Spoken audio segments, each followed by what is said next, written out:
I think we should start off with the good. We've been rather negative on Texas these past few weeks. A lot of, talking about Arch Manning. So, Gerald, I'll let you go first.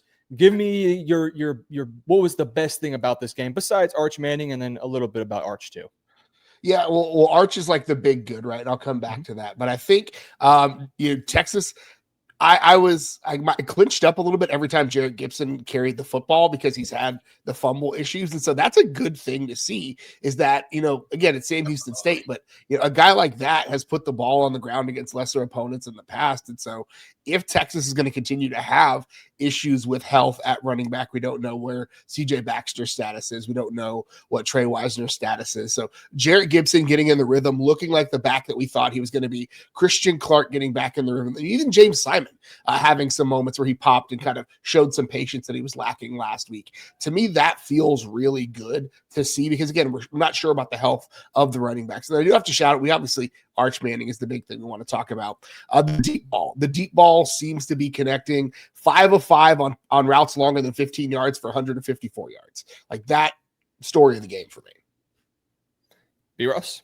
Absolutely, Gerald. I mean, you hit everything, but I'm most impressed by Wingo today. Like he showed up like they were very attentive and they were very precise in how they got him the ball. They got him the ball on the reverse and deep. Like that's what he's really good at, getting the ball on the move. So I was very proud of him.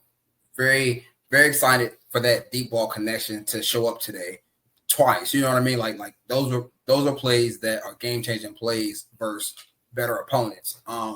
Also, Arch played great, but it was his aura, it was his swagger, it was his attitude to me that helped them propel and just keep the foot on the gas because the more he, got hype and excited, like guys fed off that. The defense was like, let's get him back on the field. And I mean, and our defense played lights out up front and on the perimeter.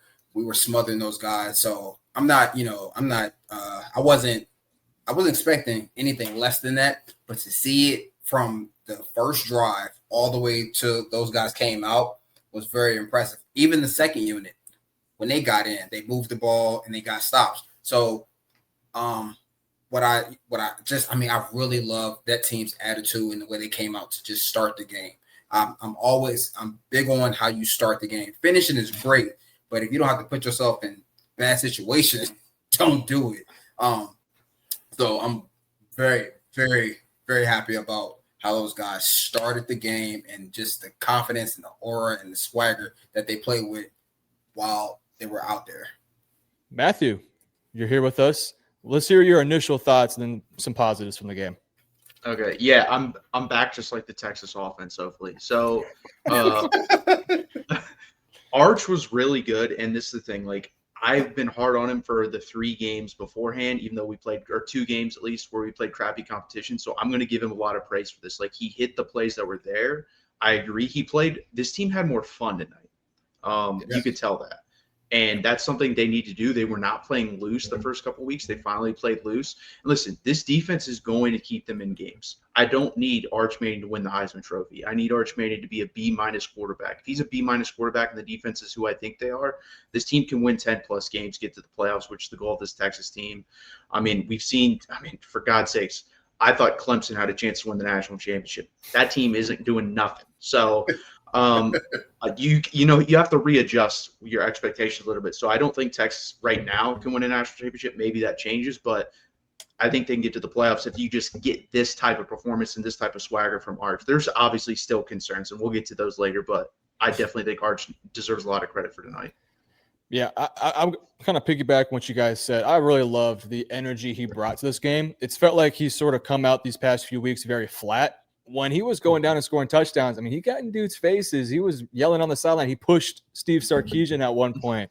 Probably should have got flagged for staring that guy down, but I felt like the refs they understood the assignment in this game. They sort of knew what was going on. So I love the energy he came out there with. He was accurate for the most part in almost every single throw. A couple of balls, maybe a little bit short, a little behind, but he got the ball into a vicinity where the receivers could catch it. In weeks past, that just has not been the case. So I love what I saw from Arch, the energy coming out the gates, playing at a high level. I thought Steve Sarkisian slowly started to figure him out a little bit. That's something we were talking about in the group chat. So for Gerald, I'll let you pick this one up. What did you see from Steve Sarkisian that allowed Arch Manning to get in a better rhythm and get more comfortable out there today?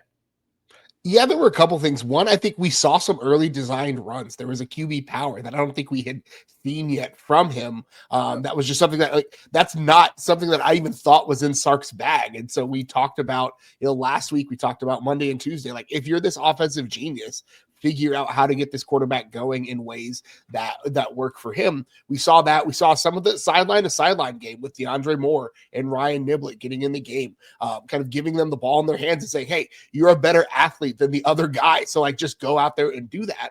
And again, we talk about like when a shooter has a lid on the basket and then they finally see one go in, the ball starts to fall. And we started to see that momentum pick up with Arch. And so that to me was great to see. Beat Ross? Yeah. So when you look at Arch and like what he's really good at, he's better throwing outside the numbers. And today, Sark did a really good job of having him throw outs, curls, those things that like he likes to just, get it and rip it. He allowed him to do that a couple times and to get him in rhythm. Like Arch is a rhythm player, a rhythm passer, because as he gets going, just like Gerald just said, just like a shooter, once he sees it go in a couple times, it's like, okay, now you see him make a layered throw for 38 yards to more, which I didn't know. Like, I've seen it in practice from him as a scout, like I saw it, but I never see him do it in the game. So to see him make that throw, like, that was big. But it all started with Sark saying, okay, it's catch and throw, 6-yard curl, 5-yard out, get in rhythm. And Arch, when you see it, like, he's ripping, like that ball is whistling out of his arm. And you see accurate balls, opposed to him, throwing over the middle of the field. Because honestly, I don't think he gets comfortable or confident until he completes things outside the numbers. Like the first pass of the game, he had Parker Livingston wide open. Could have threw it, hesitated, tried to throw it to the flat. But I just think that's confidence in saying, I don't want to throw it over the middle of the field and miss. Whereas on the outside, I can throw it high and outside. I can miss. No harm, no foul ball at that point. So I think Sark did a good job of getting him throws that he's comfortable with more so than anything. I've been asking for a quarterback run game since the preseason. Like Arch is a really good athlete. Use him as such. So on 3rd and 1, opposed to, handing it off, what do? You fake the inside zone and you follow the running back. So you gain an extra blocker. It's literally like it's what good teams do. Thought he did a really good job of keeping the game in 3rd down and 3rd and manageable. So we weren't sitting at 3rd and 8, 3rd and 9s where we have to throw the ball. Everything was 3rd and 5 or less. We can still run it. I think he did a really good job in the red zone of not going away from what worked to get him down there. If you got there, it's 3rd and short and you ran it with your quarterback, guess what? Do it again. And Arch scores 2 touchdowns with his legs. So all in all, I thought he called a good game, but I thought he called a game to get his guys in spots and get them comfortable. And he put some stuff on tape that they haven't done the last 3 weeks with a bye week, which I think is smart because now Florida and Oklahoma are going to have to study those things just to be aware. And I want to say he's going to have counters off a lot of stuff he did tonight. But all in all, I thought Sark called a great game. Matthew, what are your thoughts on how Sark called this one? No, I agree. We talked about last week, we need to abandon under center from Arch. I don't think he went under center at all this game because he's not good at it. Like, you can look at the PFF numbers, your eyes will tell you he is not good at under center for whatever reason. I don't know if it's his ability to diagnose defenses at this point. We saw a little bit less play action as well. Brandon's 100% right. Like, grip it and rip it from him. That's what you want to do. When he has that, he's really good at it because he's got a strong arm. And he doesn't have to think. And at this point, when he thinks, it's not a good thing. So he needs to be – and that's just with any athlete too. I think it's better to be reactionary than it is to be in your head and thinking all the time. So yeah. I think that's a positive.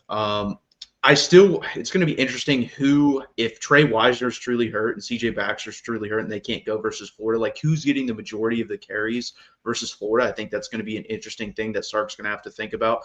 Tonight, it seemed like it would be Jarrett Gibson, which – I don't know how I feel about that. We'll have to see.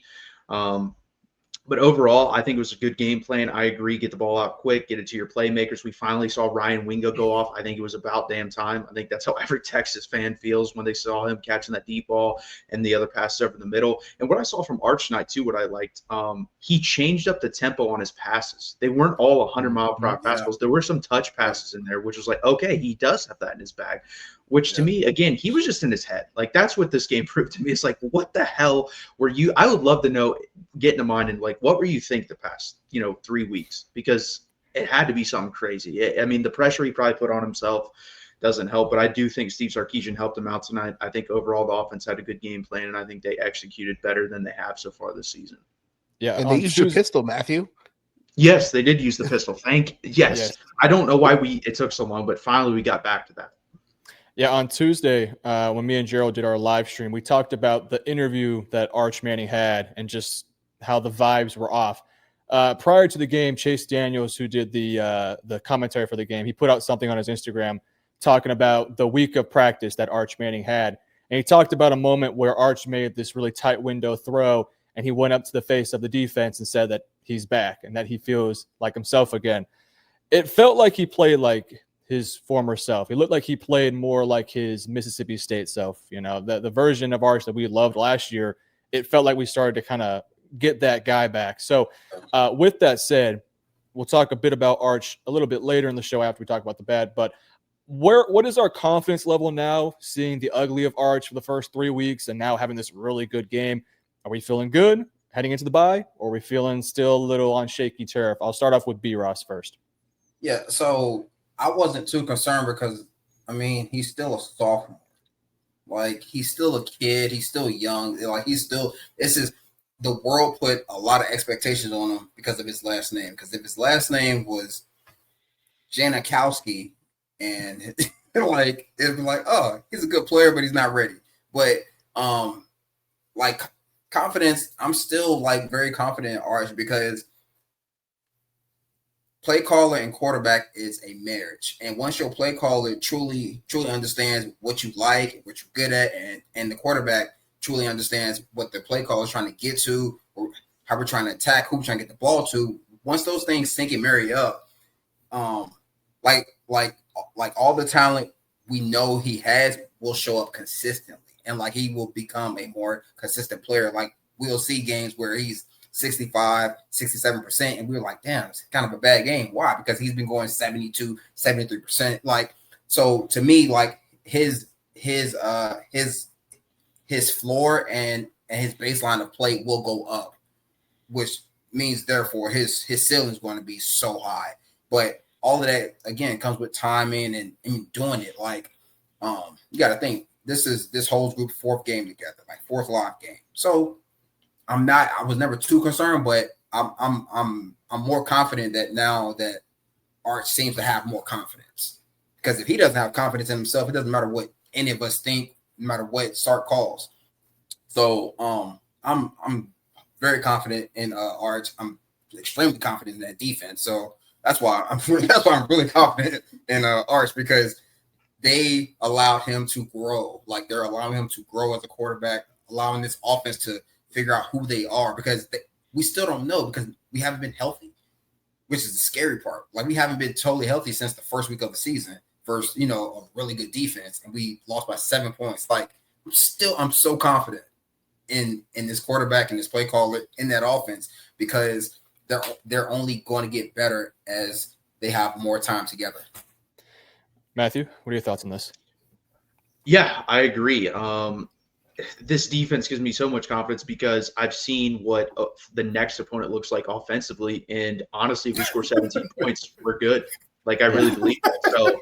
So can we do that? I think we can. If this was a race to 30 every week, then I would have less confidence in this team because they have yet to do it versus quality competition. But it's not. I think it's a race to maybe 20 points. So can you get me 20 points on the road? I think they can do that.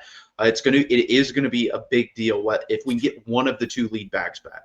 That to me is a gigantic deal. If we have to rely on Jared Gibson and Christian Clark, then my confidence level goes down quite a bit. But overall on Arch, I would put it at a 5. I'm kind of neutral. He hasn't gained my full trust yet, but I'm not completely out on him. And I never really was. I thought it was low on him because he was missing layups. but I thought that would come around eventually, and I think you saw that tonight. It was more of a confidence thing. So once confidence got going, he was fine. So I would put it at a 5 out of like on a scale of 1 to 10. All right. And Gerald, what are your thoughts on this? Yeah, I think like B-Ross said, like I think if the marriage between Sark and Arch continues to thrive, then I feel really good. Because I think there, and I've been critical of Sark. There are moments where I think he gets inside his own head a little bit too and kind of overthinks things and overprocesses. But he and Arch were in rhythm. Like he knew what Arch needed, and Arch was able to deliver on it tonight. So if they continue to get in that rhythm, I'm going to feel good about the offense regardless of who they're playing. Because I think Matthew's right. Like if Texas can put up 24-ish points, I think that's good enough to win most weeks for them because of how good this defense is. I'm curious to see how the offensive line holds up against Oklahoma. Oklahoma set a school record today for sacks against Auburn with 10, which is absolutely ridiculous. So like that's something that's like sitting in the back of my mind. But ultimately, I think that they're susceptible to other things. And I also think John Mateer is going to, I don't trust their offense. That's going to be like a 3-2 game, I think. But long story short, I really do. I feel better. The one thing that really sits in the back of my mind is what does Arch's processing look like if things start to get shaky, right? Does he get back in his head, or is he able to remember like how it felt tonight? Yeah, it felt like heading into this game, the fans and the outside people from outside the building were more panicked than what the inside of the building felt like. So that's always a positive thing. I want to briefly cover this defense because not a lot to talk about here. Sam Houston had their third string quarterback. We're playing horrendous on offense and even defensively. They just dominate from start to finish. So we can really quickly talk about the Texas defense. I'll start with Matthew. What are your thoughts on this Texas defense and how they performed? Yeah, I mean, so last I checked, it was 107 yards given up with 2 minutes left in the fourth quarter. So I don't care who you're, 113 at the end of the game. I don't care who you're playing. Under 120 yards of offense is an impressive defensive showing, and they're just fundamentally sound. Like they play really good football when the ball is snapped. They tackle really well. They're fast coming to the football. That's the thing I noticed, especially I watch a lot of college football just in general today. And one of my comments when I watched Nebraska versus Michigan was Nebraska looks slow. Like they're just slow on defense. And that is not the case with Texas. Texas is super, super athletic and super fast on defense. We talk about Grayson Littleton possibly going out to cornerback instead of slot, because then it provides you with like a Jelani McDonald down at the slot position. We saw him play more outside Grayson Littleton this game. Now, is that something going forward? I don't know. I think it should be, because let's be honest here, this was really deep. And I think it was, some of that had to do with Sam Houston. I said this going into the game. I think they're the worst Division I team in the country. But Jalen Gilbo, I don't think is that good. So I think that's something we're probably going to face him out. Unfortunately, like I like him, but he just gets beat too often. And when we play Oklahoma, when we play Georgia, when we play teams like that, 1 or 2 of those deep passes connects, and that's going to turn the game. So I think that's something to look forward to on the defense side of the ball. But other than that, they've been phenomenal. They tackle well. They got to the quarterback a little bit more. They allowed Trey Moore and Anthony Hill to line up at edge tonight, which I think was more interesting. I think you'll see that going forward. So overall, great job by the defense.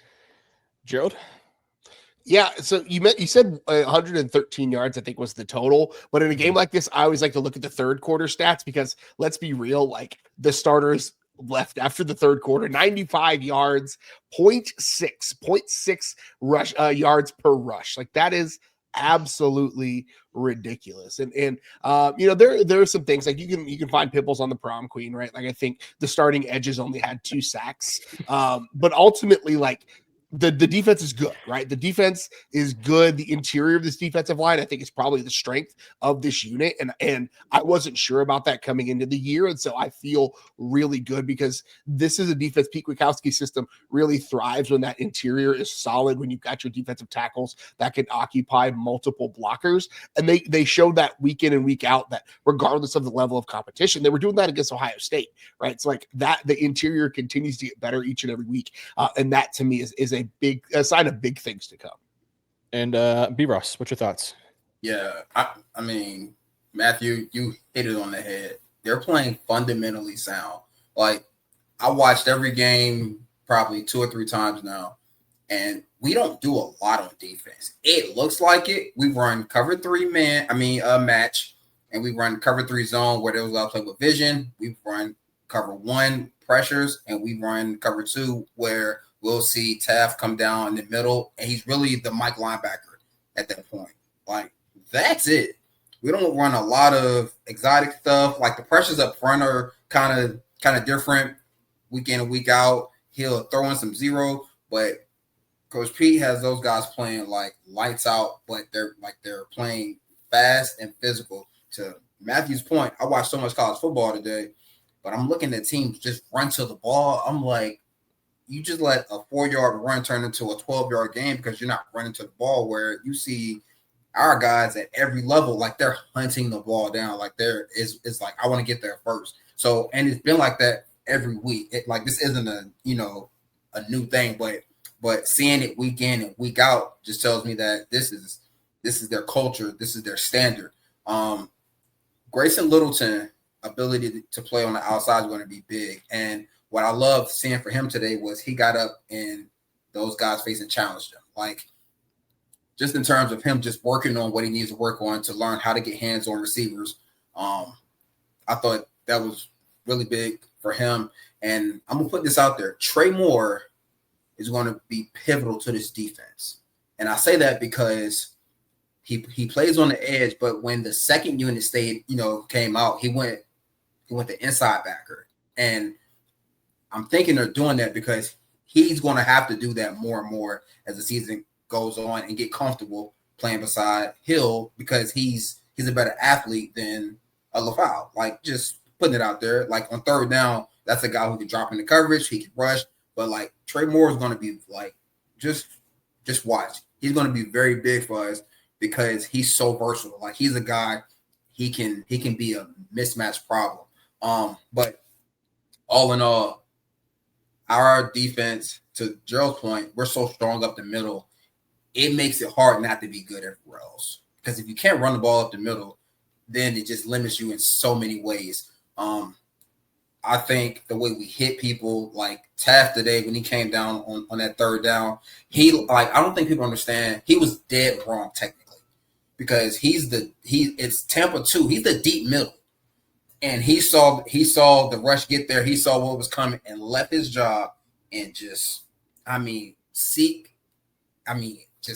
cruise missile, just great play. Like, that is their standard, and you see it because like they celebrate it, but it's kind of like, yeah, I'm supposed to do that. Like, they play with such a swagger and such an aura that like I'm really excited to see them versus better opponents, because to Matthew's point about Florida sucks on offense.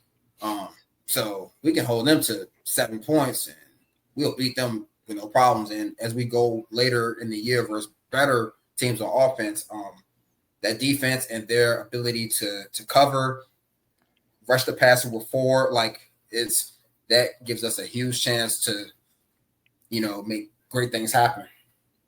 Did any of you guys notice who was playing nickel when Littleton was out the outside corner? Taft. I didn't really get a chance. Taft, okay. Yeah, I saw Taft. I saw Taft. Wardo Mack.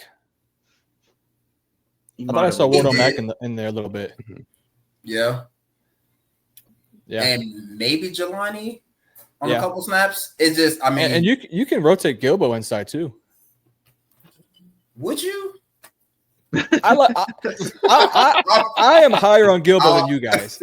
Yes, you are. I've maintained that I think Gilbo is a good player, but I can understand that you guys think he has some flaws here and there. But really quickly to wrap up this whole thing, 5 sacks, 10 tackles for loss, 2 of 14 on third down, only 7 first downs on the entire game, 27 rushing yards, 1.0 yards per rush, 3.4 yards per pass, and a turnover.